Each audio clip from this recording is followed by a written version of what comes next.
Hi there, I'm Elaine Marie and I'm going to show you today how to make Grandma Gussie's super easy cranberry sauce for your holiday traditional meals. This is a great recipe and you're gonna love it because it's super easy. So let's get started.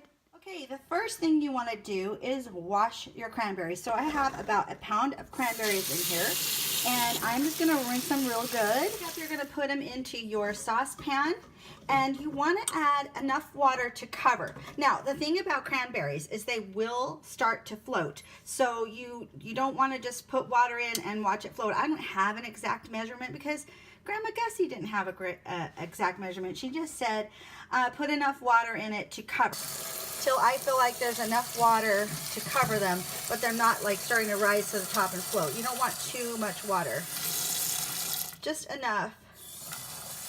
Otherwise your cranberries will be super watery. So okay, that looks just right. Okay, the next step is to put your pan with your cranberries and water on the stove and let them come to a boil. Okay, so it's only been a few minutes and the water is starting to come to a boil. You can see it bubbling. And what's going to happen is those cranberries are going to start popping open. You can see one already there that has popped open. Oh, we just heard another one pop. I don't know if you can hear that. Okay, so now you can see that a lot of the fruit has popped open. I can tell with my spoon that it is getting softer. They're getting softer. And so the next step is to go ahead and turn off the fire, or whatever, if you have an electric stove, turn off the heat and put a lid on it for about 5 minutes. So I'm going to set a timer and then I'll be back at the end of the 5 minutes and we'll continue from there. Okay, our 5 minutes is up. I'm going to remove the lid. I've turned the heat back on, and so we're going to bring this back up to a boil, which shouldn't take long because the water is still really hot. So once this comes up to a boil, on which it already is, we're going to pour in the pectin. So I typically am stirring while I'm pouring, but I'm holding the phone because I don't really have a phone holder that will point down like this. I'm gonna get one, but so I poured in some of it and I'm stirring that because I don't want it to get like lumpy. And now I'm gonna pour in some more. But usually I just pour it in and stir at the same time, so that it's just incorporating as I go. So now it's boiling, right? And we've got that pectin in there cooking in. So that's good. And then what I'm going to do now is I'm going to add sugar. So I already have the sugar measured out into this. This is 4 cups of sugar. Okay, measuring cup in hand. This is going to be easier for me to pour some sugar in out of this measuring cup. So I'm going to do the same thing I did with the pectin. I'm going to pour some in and then stir it. So you want this to be a full rolling boil at this point, which it is. It's, you know, it's boiling and rolling, whatever. The sugar will cool it down for a second and then it'll start coming back up to a boil. So if you pour the sugar in too fast, you'll get lumps. It will dissolve, so it's not a big deal.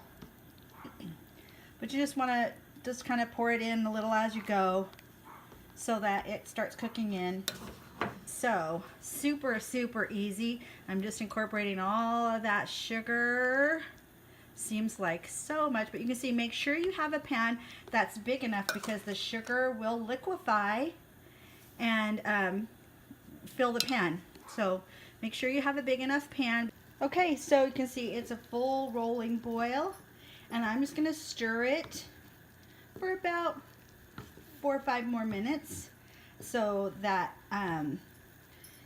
you know, so it has a chance to kind of cook in that sugar and the pectin and not stick to the bottom. When it's boiling good, it's coming clear up to the top. So like I said before, make sure you have a good enough size pan, because when it boils, it rises up to the top. So be careful. You don't want it to boil over because it gets really sticky and it's hot. So this is pretty much just about done. Okay, so I'm going to turn off this fire now. Turn off the burner. And this will come down. I had turned it down too because once it was boiling good, we didn't need that high of a flame anymore. So here we go, and it's still really hot, but I wanted to go ahead and get this moved over to the containers. So I'm just going to ladle some in there.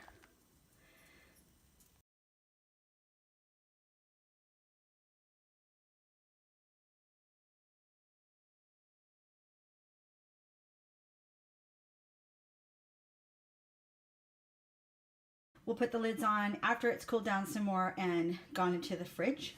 Okay, thanks for watching. That was so much fun. I hope you try this. If you do, comment below and let me know how they turned out and if your family enjoyed them. They're definitely super sweet and super easy to make. Thanks for watching, and be beautiful on the inside and the outside. Bye.